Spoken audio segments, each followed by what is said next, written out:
새벽기도로 나오신 성도님들을 주님 이름으로 환영합니다. 함께 샘물의 기도를 드리겠습니다. 마음과 샘물의 기도를 하나님께 드립니다. 먼저 우리 믿음을 고백합니다. 주께서 심지가 견고한 자를 평강하고 평강하도록 지키시리니 이는 그가 주를 신뢰함이니이다. 아멘. 오늘도 우리의 삶을 지켜주시는 하나님, 우리가 더욱 주를 신뢰함으로 심지가 견고해지게 하시고 주께서 주시는 평강을 더욱 누리게 하옵소서. 교회와 예배를 위해 기도합니다. 오라 우리가 여호와의 산에 오르며 야곱의 하나님의 전에 이르자. 아멘. 우리의 예배를 받으시기 합당하신 하나님, 주께 예배하러 오는 모든 성도들의 발걸음에 기대와 소망이 가득하게 하시고 주를 사모하는 모든 자가 하나님의 임재를 경험하게 하옵소서. 교회에 주신 사명들을 충실히 감당하게 하시고 주께서 더욱 기뻐하시는 교회가 되게 하옵소서. 목장과 성도를 위해 기도합니다. 여호와여, 주께서 우리를 위하여 평강을 베푸시리오니 주께서 우리의 모든 일도 우리를 위하여 이루심이니이다. 아멘. 주의 백성들을 품 안에 모으시는 하나님, 샘물의 목장마다 주의 평강으로 충만하게 하시고 함께 기도하며 주를 의지할 때 크신 은혜를 얻게 하옵소서. 무더위 속에서도 성도들의 건강과 삶을 지켜주시고 고난 중에 기도하는 성도들을 위로하시며 자녀를 품에 안으시고 역사하시는 하나님을 만나게 하옵소서. 다음 세대와 여름 사역을 위해 기도합니다. 존귀한 자는 존귀한 일을 계획하나니 그는 항상 존귀한 일에 서리라. 아멘. 다음 세대를 사랑하시는 하나님, 샘물의 자녀들이 하나님의 은혜와 축복 가운데 존귀한 자로 자라게 하옵소서. 계속되는 여름 사역과 예배를 통해 하나님을 향한 분명한 고백을 갖게 하시고 다음 세대를 위해 수고하는 교사들에게 기쁨과 풍성한 열매를 허락하셔서 함께 존귀한 삶을 살아가게 하소서. 선교와 나라를 위해 기도합니다. 물이 바다를 덮음같이 여호와를 아는 지식이 세상에 충만할 것임이니이다. 아멘. 세상 모든 민족이 구원을 얻기까지 쉬지 않으시는 하나님, 오늘도 복음을 위해 삶을 내어드린 선교사님들의 수고와 동역하는 우리의 헌신을 통해 주님의 구원 역사가 이루어지기를 기도합니다. 온 땅의 주인이신 하나님, 우리나라를 긍휼히 여겨주셔서 건강하고 공의로운 나라로 세워주시고 모든 백성의 마음이 나라를 향한 사랑과 하나님의 기쁘신 뜻으로 채워지게 하옵소서. 오늘도 우리의 삶을 인도하시고 돌보아 주시는 예수님의 이름으로 기도하옵나이다. 아멘. 오늘 우리에게 주시는 하나님 말씀은 이사야 32장 1절에서 20절 말씀입니다. 한 절씩 교독하시겠습니다. 보라, 장차 한 왕이 공의로 통치할 것이요 방백들이 정의로 다스릴 것이며 또 그 사람은 광풍을 피하는 곳, 폭우를 가리는 곳 같을 것이며 마른 땅에 냇물 같을 것이며 곤비한 땅에 큰 바위 그늘 같으리니 보는 자의 눈이 감기지 아니할 것이요 듣는 자가 귀를 기울일 것이며 조급한 자의 마음이 지식을 깨닫고 어눌한 자의 혀가 민첩하여 말을 분명히 할 것이라. 어리석은 자를 다시 존귀하다 부르지 아니하겠고 우둔한 자를 다시 존귀한 자라 말하지 아니하리니 이는 어리석은 자는 어리석은 것을 말하며 그 마음에 불의를 품어 간사를 행하며 패역한 말로 여호와를 거스르며 줄인 자의 속을 비게 하며 목마른 자에게서 마실 것을 없어지게 함이며 악한 자는 그 그릇이 악하여 악한 계획을 세워 거짓말로 가련한 자를 멸하며 가난한 자가 말을 바르게 할지라도 그리함이거니와 존귀한 자는 존귀한 일을 계획하나니 그는 항상 존귀한 일에 서리라. 너희 안일한 여인들아, 일어나 내 목소리를 들을지어다. 너희 염려 없는 딸들아, 내 말에 귀를 기울일지어다. 너희 염려 없는 여자들아, 1년 남짓 지나면 너희가 당황하리니 포도 수확이 없으며 열매 거두는 일이 이르지 아닐 것임이라. 너희 안일한 여자들아, 떨지어다. 너희 염려 없는 자들아, 당황할지어다. 옷을 벗어 몸을 드러내고 배로 허리를 동일지어다. 그들은 좋은 밭으로 인하여 열매 많은 포도나무로 인하여 가슴을 치게 될 것이니라. 내 백성의 땅과 가시와 찔레가 나며 희락의 성읍 기뻐하는 모든 집의 날이니 대저 궁전이 패한 바 되며 인구 많던 성읍이 적막하며 오벨과 망대가 영원히 구렬이 되며 들나귀가 즐기는 곳과 양떼의 초장이 되려니와 마침내 위에서부터 영을 우리에게 부어주시리니 광야가 아름다운 밭이 되며 아름다운 밭을 숲으로 여기게 되리라. 그때 정의가 광야에 거하며 공의가 아름다운 밭에 거하리니 공의의 열매는 화평이요 공의의 결과는 영원한 평안과 안전이라. 내 백성이 화평한 집과 안전한 거처와 조용히 쉬는 곳에 있으려니와 그 숲은 우박에 상하고 성읍은 파괴되리라. 모든 물가에 씨를 뿌리고 소와 나귀를 그리로 모으는 너희는 복이 있느니라. 아멘. 오늘의 말씀은 주의 백성이 사는 길입니다. 우리가 주의 백성으로서 이 땅을 어떻게 살아가야 하는 것인가? 주의 백성은 어떤 사람인가? 이 질문에 대해서 한두 마디 말로 정리할 수는 없을 것입니다. 어쩌면 성경 전체가 그 길을 가르치고 또 보여주고 제시하고 있지만 특히 오늘 본문을 통해 우리에게 주시는 말씀을 받으려고 합니다. 성도로서, 주의 자녀로서, 주의 백성으로서 우리는 어떻게 살아야 할까요? 묵상하실 때 주의 백성으로 주의 길을 힘있게 달려나가는 이 시간이 되시기를 소망합니다. 먼저 첫째는 하나님 나라를 고대하라입니다. 하나님 나라를 고대하라. 주의 백성으로서 어떻게 살아야 하는가? 하나님 나라를 고대하는 삶을 살아야 합니다. 성도는 비록 땅을 디디고 살지만 비전은 하늘을 향하고 죄악된 세상을 살지만 하나님 나라를 고대하는 사람입니다. 1절을 보겠습니다. 보라, 장차 한 왕이 공의로 통치할 것이요 방백들이 정의로 다스릴 것이다 라고 합니다. 하나님 나라는 하나님께서 공의로 통치하시는 나라이고 또 통치자들이 정의로 다스리는 나라입니다. 여기서 한 왕이라고 되어 있는데 한 왕이 누구일까요? 일부 학자들은 종교개혁을 통해 유다 왕국을 재건했고 또 종교개혁을 통해 영적 부흥을 가져온 유다 역사상 가장 위대한 왕으로 평가를 받고 있는 히스기야 왕이다라고 주장을 하기도 합니다. 그러나 히스기야가 좋은 평가를 받은 것은 사실이지만 히스기야 왕 역시 허물도 또 약점도 있었던 사람입니다.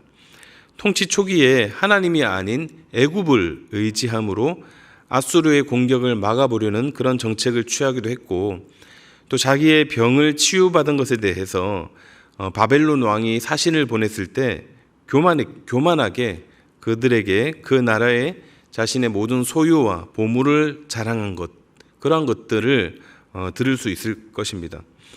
또 여기서 방백들이 정의로 다스릴 것이라고 했는데 이는 그들의 신하들 역시, 그 왕의 신하들 역시 백성들에게 안정과 평안을 주며 나라 곳곳 구석구석마다 정의와 공의가 넘치도록 힘을 다했다라는 주장이기도 합니다. 그러나 당시 방백들, 즉 통치자들도 물론 허물이 많았고 죄악을 저질렀던 것이죠. 그렇다면 여기서 말하는 완전한 공의로 통치되는 나라, 완전한 정의로 다스리는 나라는 어떤 나라일까요? 바로 하나님 나라. 그리고 그 하나님 나라의 완전한 왕으로 임하신 예수 그리스도께서 통치하시는 나라를 가리킨다라는 것입니다. 여러분, 우리가 사는 이 땅은 완전하지 않습니다. 아무리 철저한 법과 규례를 제정하고 가장 이상적인 사회 시스템을 만들어도 완벽하고 완전한 사회를 만들 수는 없습니다. 왜냐하면 인간 자체가 불완전하고 또 죄인이기 때문입니다. 가장 완전한 나라, 가장 완벽한 나라는 오직 주님으로만 가능합니다. 장차 온전히 의로운 왕이신 예수 그리스도가 다스리시는 하나님 나라가 이 땅 가운데 도래하게 되면 의와 공평이 온전하게 실현이 되어서 그 나라에서는 억울한 사람이 하나도 없게 되고 정말 모든 사람이 사람답게 사는 완벽한 나라가 될 것입니다. 우리는 이러한 하나님의 나라가 속히 오기를 기다리고 또 고대해야 합니다. 그리고 그 나라를 소망하는 자답게 불완전하지만 이 땅에서도 정의와 공의를 세워가는 그러한 사람으로 살아가야 한다는 것입니다. 이러한 삶을, 이러한 주의 백성으로서의 삶을 살아가시기를 주님의 이름으로 축복합니다. 주의 백성으로서 우리가 어떻게 살아야 하는가? 두 번째는 거룩한 염려입니다. 본문 9절 말씀을 보도록 하겠습니다. 너희 안일한 여인들아 일어나 내 목소리를 들을지어다. 너희 염려 없는 딸들아 내 말에 귀를 기울일지어다 라고 합니다. 안일한 여인들, 염려 없는 딸들, 이것은 모두 근심이나 걱정이 없는 그러한 상태를 말하는데, 뭐 근심 걱정이 없으면 좋은 것 아니냐라고 할 수 있겠지만, 여기서 의미하는 것은 하나님 품 안에서 누리는 평안으로 인한 걱정 근심이 없는 상태가 아니고, 죄를 지으면서도 범죄하면서도 그 죄를 뉘우치지 않고 죄가 주는 거짓 평안에 놓여 있는 상태라는 것입니다. 그러니까 주의 백성이라면 혹 죄에 놓여 있고 또 잘못된 길을 가게 된다 할 때에 자신에 대해 염려할 줄 알아야 한다라는 것입니다.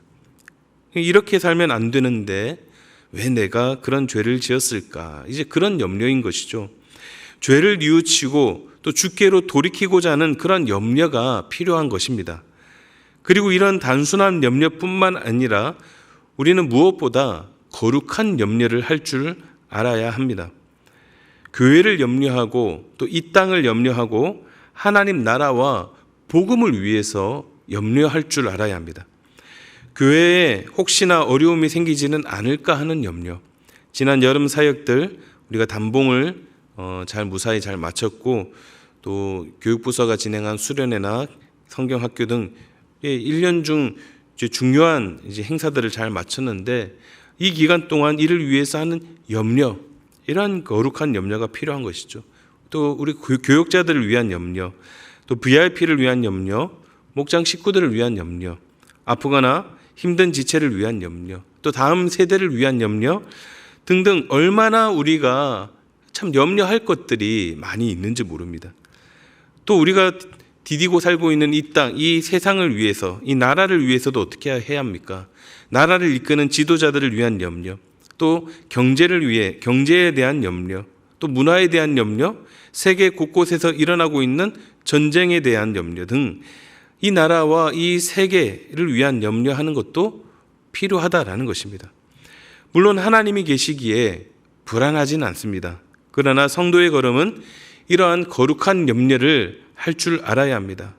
왜냐하면 그 염려를 통해 기도가 나오기 때문입니다. 기도를 할 수 있기 때문입니다. 성경에서도 많은 귀한 일들을 감당했던 인물들도 이러한 거룩한 염려들을 품고 살았습니다. 우리가 묵상하고 있는 본문 속 이사야 선지자도 그랬던 사람이죠. 이사야 6장 12절 보겠습니다. 이 백성의 마음을 둔하게 하며 그들의 귀가 막히고 그들의 눈이 감기게 하라. 염려하건대 그들이 눈으로 보고 귀로 듣고 마음으로 깨닫고 다시 돌아와 고침을 받을까 하노라 하시기로. 이사야는 하나님을 보지 못하고 말씀을 듣지 못하고 또 깨닫지 못하는 백성들을 보며 무엇을 했다라고 합니까? 염려했다라고 합니다. 이처럼 하나님의 나라를 세워가는 데 필요한 것이 거룩한 염려입니다. 그리고 이것이 기도할 수 있는 기도의 원동력이 됩니다. 그 염려함을 기도로 승화시키고 그 염려를 회개의 엎드림으로 승화시키는 것, 이것이 바로 성도의 삶, 또 주의 백성으로서의 삶이다라는 것입니다. 바라기는 우리가 이 땅 속에서 세상의 염려는 점점 더 작아지고 거룩한 염려가 우리의 신앙의 발걸음을 채울 수 있기를 우리 주님의 이름으로 축복합니다. 주의 백성으로서 우리는 어떻게 살아야 하는가? 첫째는 하나님 나라를 고대하라 였고, 둘째는 거룩한 염려였습니다. 그리고 마지막 세 번째는 존귀한 삶을 추구하라입니다. 존귀한 삶을 추구하는 것. 8절이 성도의 삶을 선언적으로 요약합니다. 8절입니다. 존귀한 자는 존귀한 일을 계획하나니 그는 항상 존귀한 일에 서리라. 우리는 존귀한 주의 자녀입니다. 생각도 존귀하게 또 행하는 것도 존귀해야 합니다. 성도라는 존귀한 이름에 걸맞게 존귀한 삶을 살 수 있기를 주님의 이름으로 축복합니다. 존귀한 이름 하니까 이제 오래전에 인기 있었던 드라마 아들과 딸이라는 드라마가 있었는데요. 거기에 이제 나오는 귀남이라는 인물이 떠오릅니다. 저는 그 드라마를 보지는 않았습니다. 그런데 이 귀남이라는 이름은 이제 알고 있습니다. 당시 드라마 내용을 찾아보니까 이제 남아선호 사상이 뿌리 깊게 내린 집에서 쌍둥이였지만 이제 일란성 남매로 태어났기 때문에 이 귀남이가 7대 독자로 태어나서 극진한 가족의 돌봄을 대접을 받으면서 이제 자라게 됐습니다. 그래서 이름도 너무나도 귀해서 귀한 아들이라는 뜻으로 귀남이라고 이름을 지었는데요. 요즘은 귀가를 일찍 해서 밥 차려줘야 되는 귀찮은 남편이라고 해서 귀남이라고 하기도 한다고 하는데요. 어쨌든 이 드라마 내용을 떠나서 요즘 불리는 그런 내용 이름을 떠나서 이 이름 때문에라도 귀하게 자란 만큼 그 태도나 자세가 남달라야 하지 않을까라는 생각을 해보게 됩니다. 사람은 자기를 높이는 일, 자신을 고결하게 가꾸는 일에 관심이 있습니다.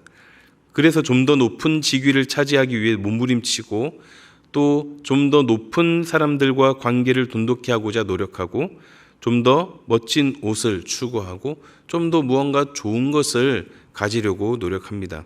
물론 이러한 것도 필요하죠. 자신을 잘 가꾸는 것도 중요합니다. 그런데 주의 백성은 이보다 더 우선되어야 하는 삶이 바로 존귀한 삶이다라는 것입니다.